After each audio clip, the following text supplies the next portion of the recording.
다음에 이제 세 번째 수량 형용사 많은이란 뜻 가지는 것 4개를 배울 건데 여기는 되게 쉬워요. 많은이란 뜻 가지는 형용사 4개 many, much, a lot of, lots of가 있는데 앞에서 배웠던 few하고 little 기억나시죠? 그거랑 비슷하게 뒤에 나오는 명사가 셀 수 있는 명사냐 셀 수 없는 명사냐가 중요하거든. 그래서 many 같은 경우에는 뒤에 셀 수 있는 명사가 복수형으로 그러니까 s나 es가 붙어 있어야 되고 much는 셀 수 없는 명사의 단수형 그러니까 s나 es를 붙이면 안 된다는 뜻이겠지. 그리고 a lot of랑 lots of는 셀 수 있는 명사가 온다면 복수형으로 셀 수 없는 명사가 온다면 단수형으로 온다. 이 정도 알고서 이제 넘어가시면 되거든요. 그래서 A번에 1번 보시면 much는 뒤에 뭐가 와야 돼요? 셀 수 없는 명사의 단수형. a lot of는 둘 다 와도 되죠. 근데 뒤에 보니까 s가 붙어 있죠. 그럼 이거는 복수형이고 복수형이면 much 쓸 수 없으니까 a lot of를 쓴다. 이렇게 푸시면 돼요. 그 다음 B번에 2번 보시면 여기 much랑 blood란 단어인데 blood가 피거든요. 피는 액체예요. 액체는 셀 수 있다 없다? 없다. 셀 수 없으면 s 붙일 수 있다 없다? 없다. 그래서 blood를 blood로 바꿔서 쓰시면 돼요. 그리고 3번은 우리 저번 시간에 했었지. time이라는 단어는 셀 수가 없고요. 이 시간을 구성하는 단위인 hour, minute, second, 초 이런 것들은 셀 수 있는 명사라고 했거든. 셀 수 없는 명사니까 many가 아니라 셀 수 없는 명사니까 many가 아니라 뭐를 써야 된다? much를 써야 된다. 그래서 여기를 much로 바꿔 쓰시면 돼요. 됐죠? 자, 그 다음 C번에 5번 한번 볼게요. 4번 볼게요. C번에 4번 보시면은 우리말이랑 영어랑 비교해서 지워보면은 to operate this machine 이 기계를 작동하는데 is needed 필요로 되어진다. 그럼 여기다가 뭐를 써야 되냐? 많은 연료를 써야 되거든. 근데 이 연료라는 단어가 셀 수 있는 명사인지 셀 수 없는 명사인지 좀 헷갈릴 수가 있잖아요. 그래서 우리한테 힌트를 주고 있는 게 뭐냐면 이 동사인 거야. 동사가 is면은 단수 동사죠. 단수 동사란 얘기는 연료가 셀 수 없는 명사니까 단수 취급을 해서 거기에 맞춰서 단수 동사가 온다고 생각하면 되는 거야.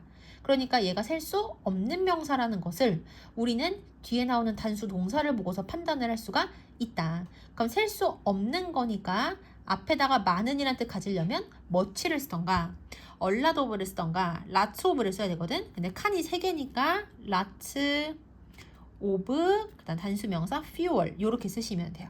그럼 우리가 C번에 4번을 풀면서 알 수 있었던 거는 연료란 단어는 셀 수 없는 명사라는 것이다. 그 다음 5번 보시면 이 성과 관련된 흥미로운 이야기가 많다. 우리말이랑 영어랑 비교해서 지워보면은 with this castle 이 성과 connected 관련된 그 다음에 흥미로운 이야기들 많은 흥미로운 이야기를 여기다 쓸 거고요. there이 앞에 딱 나오는 순간 뭐가 떠올라야 되냐면 there is, there are 이렇게 쓸 때 뒤에 나오는 주어에 맞춰서 동사를 쓴다는 거를 기억을 해내야 돼. 얘 뜻이 뭐였지? 뭐뭐가 있다라는 뜻이었었죠.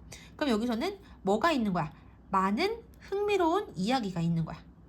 됐죠? 그럼 많은은 아까 전에 many, much, a lot of, lots of 중에서 하나를 써야 될 거고요. 그리고 이야기라는 단어가 나오는데 이야기는 셀 수 있는 명사다, 셀 수 없는 명사다. 이야기 1개, 2개, 3개 셀 수 있는 명사거든요. 그러면 여기에는 복수형으로 써야 되겠지.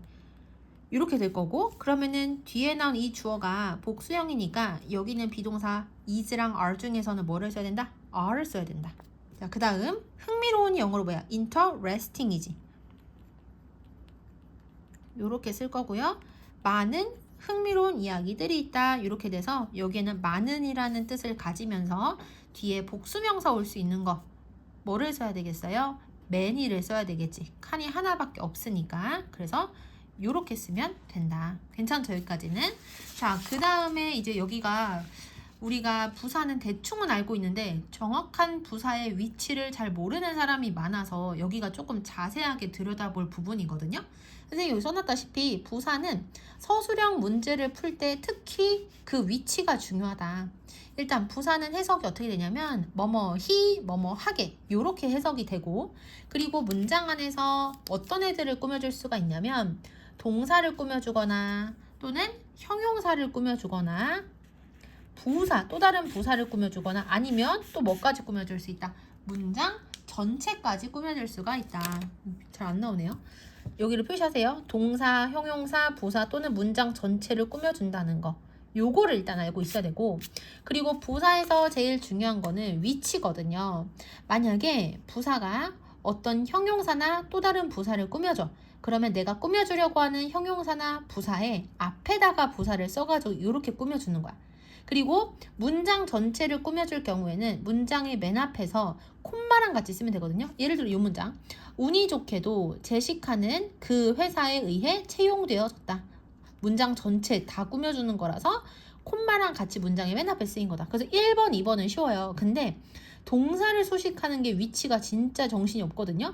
일단 동사를 수식을 하는 것은 크게 몇 개로 나뉘냐면 4개로 나뉘는 거야. 첫 번째, 빈도부사. 빈도부사라는 건 뭘 의미해요? 얼마나 자주 어떤 동작을 하는지 나타내는 걸 얘기하는 거지. 그리고 두 번째, 어떤 행위의 방식이나 태도를 나타내는 부사. 그러니까 어떻게 그 동작을 하는지에 대한 거. 예를 들어서 듣긴 듣는데 어떻게 듣는 거야? 자세하게 듣는 거야. 그리고 행동을 하는데 어떻게 행동하는 거? 빠르게 행동하는 거. 느리게 행동하는 거. 그리고 작업을 하는데 잘 하는 거. 작업을 하는데 열심히 하는 거. 이런 식으로 어떻게 하는지와 관련된 부사들 있죠. 얘네들의 위치. 그 다음에 3번은 비교적 쉽죠. 시간이나 장소 나타내는 부사구는 거의 대부분 어디 있다? 문장의 맨 끝에 있다는 거. 그 다음 4번째, 정도나 또는 강조를 나타내는 부사. 여기까지지. 그러니까 동사가 나타내는 행동의 깊이나 정도를 강조할 때 그때의 부사들. 그러니까 행동을 하는데 정말로 하고, 그리고 완전 열심히 하고, 강력하게 믿고, 깊게 믿고, 단지 그냥 그 동작을 하고, 이런 식으로 동작을 하는데 어느 정도로 하는지, 그리고 동작을 하는데 얼마나 진심인지를 나타내는 부사들의 위치, 이렇게 4개로 분류된다고 보면 돼요. 됐죠? 자, 그래서 다시 정리. 동사를 수식하는 경우는 총 몇 가지로 나뉜다? 4가지로 나뉜다. 빈도부사, 그 다음에 행위의 방식이나 태도, 어떤 식으로 행동을 하는지에 대한 부사, 시간과 장소를 나타내는 부사, 마지막으로 얼마나 진심으로 얼마나 심하게 하는지를 나타내는 그러한 부사. 이렇게 4개로 나뉜다. 근데 여기서 빈도부사는 비동사, 동사에 따라서 달라져요. 만약에 조동사가 있으면 조동사에 어디다가 빈도부사를 쓴다? 뒤에다가 쓰는 거야. 그리고 일반 동사가 있으면 일반 동사의 앞에다가 이 빈도부사를 쓰고, 비동사가 있으면 어디다 쓴다? 비동사의 뒤에다가 쓴다. 이 위치를 외우면 돼요. 그래서 빈도부사 이거 다 적어놔야 되겠죠? 항상, 맨날 하는 거, usually, 보통, often, 자주, sometimes, 때때로, never, 결코 뭐뭐하지 않다. 이런 빈도부사들. 그 다음에 행위의 방식이나 태도 나타내는 부사, 어떻게 하는지. 그래서 뭐 신중하게, 빠르게, 천천히, 잘, 열심히 요런 애들은 위치가 어디가 되냐면 일반 동사가 있으면 일반 동사에 어디다가 쓴다? 뒤에다가 쓰는 거야. 근데 만약에 이 동사가 목적어가 없는 동사면 그냥 그 동사의 뒤에다가 이런 애들을 쓰면 되거든? 근데 이 일반 동사가 뒤에 목적어가 필요한 동사일 수도 있잖아요. 그러면 이때는 이런 행위의 방식이나 태도를 나타내는 부사를 어디다 쓰냐면 목적어의 뒤에다가 써야 되는 거야. 자, 한번 볼게요. 1번. 제니라는 애는 열심히 공부를 했대. 하지만 좋은 결과를 얻지는 못했다. 그럼 여기에서는 공부를 하는데 어떻게 공부를 한 거야? 열심히 공부를 한 거지. 그래서 여기서는 행위의 방식을 나타내는 부사 hard를 쓸 건데요. 지금은 이 study라는 공부하다라는 동사가 뒤에 목적어가 없이 여기서 끝나는 거 보이지? 이렇게 목적어가 없으면 동사의 바로 뒤에다가 부사 쓰면 돼요. 이렇게. 근데 이번엔 4번 볼게요. 그들은 단지 at the police, 경찰들에게 어떻게 하는 거야? 큰 소리로 계속해서 외쳤다. 이런 얘기를 하고 싶은 거거든. 그래서 계속해서 한 게 어떻게 한 거야? 큰 소리로 계속 이야기를 한 거지. 그래서 여기다가 loudly라는 단어를 써야 되는데 keep이라는 동사는 계속하다라는 뜻의 동사예요. 을을 붙여보세요. 무엇을 계속하다 말 되지. 그러면 얘는 뭐가 필요해? 뒤에 목적어가 필요해. 그래서 keep이 뒤에 목적어가 필요한 동사이기 때문에 loudly라는 부사를 일반 동사의 그냥 뒤에다 쓰는 게 아니라 목적어의 뒤에다가 써야 돼가지고 loudly를 여기다가 써야 되는 거야. 여기까지 이해되세요? 그래서 1번과 4번은 둘 다 행위의 방식, 행위의 태도를 나타내는 그러한 부사인데 1번은 study란 동사가 목적어가 없기 때문에 그냥 일반 동사의 뒤에다가 쓴 거고 4번은 이 동사가 목적어가 필요하기 때문에 그럴 때는 목적어의 뒤에다가 그 부사를 쓴다. 이렇게 생각하시면 돼요. 그 다음에 세 번째, 시간, 장소의 부사는 항상 문장의 맨 끝에 쓴다고 알려줬었고요. 마지막, 정도나 강조를 나타내는 부사. 그러니까 동사가 나타내는 행동에 어느 정도 깊이인지 정도를 나타낼 때 그때는 동사에 어디다가 쓴다? 바로 앞에다가 쓰인다는 거. 오케이? 그래서 정말로 실제로 이런 식으로 강조하고 있는 거야. 완전히도 강조하는 거지. 강력히 이것도 당연히 강조하는 거지. 깊이도 강조하는 거야. 됐죠?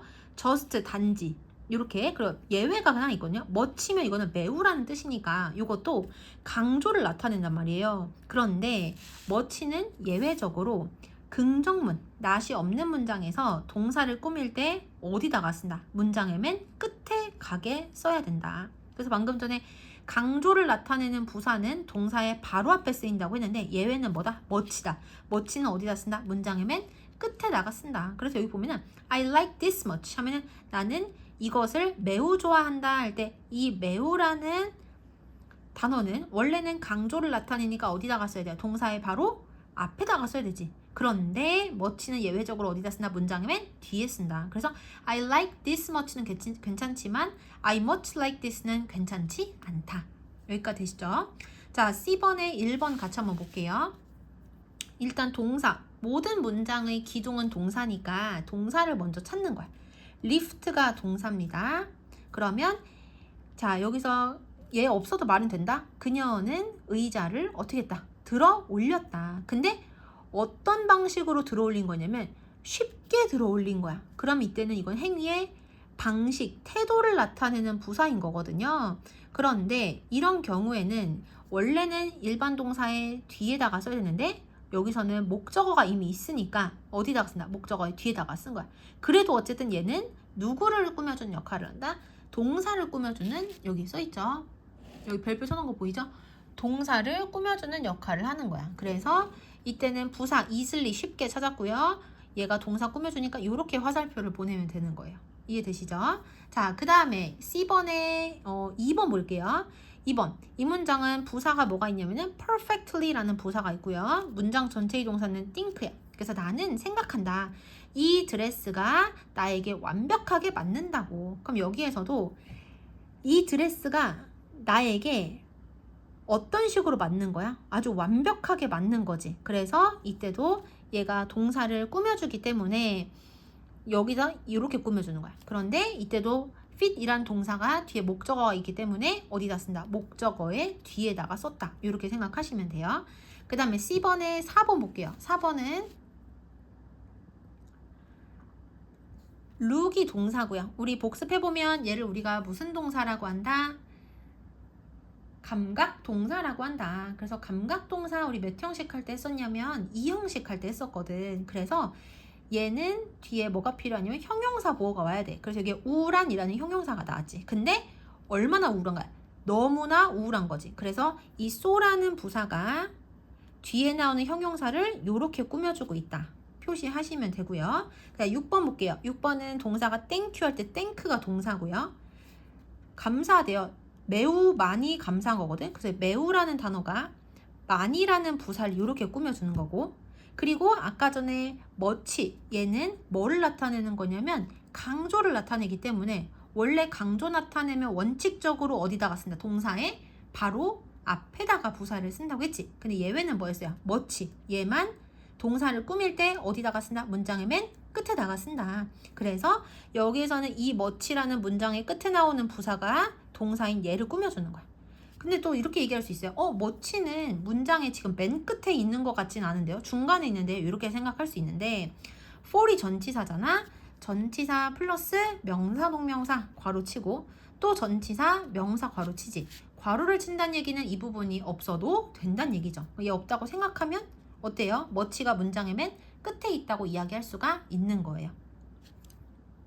그래서 여기에 있는 애들은 정말 완벽하게 외워두면 서술형 문제 풀 때 정말 도움이 많이 될 거야.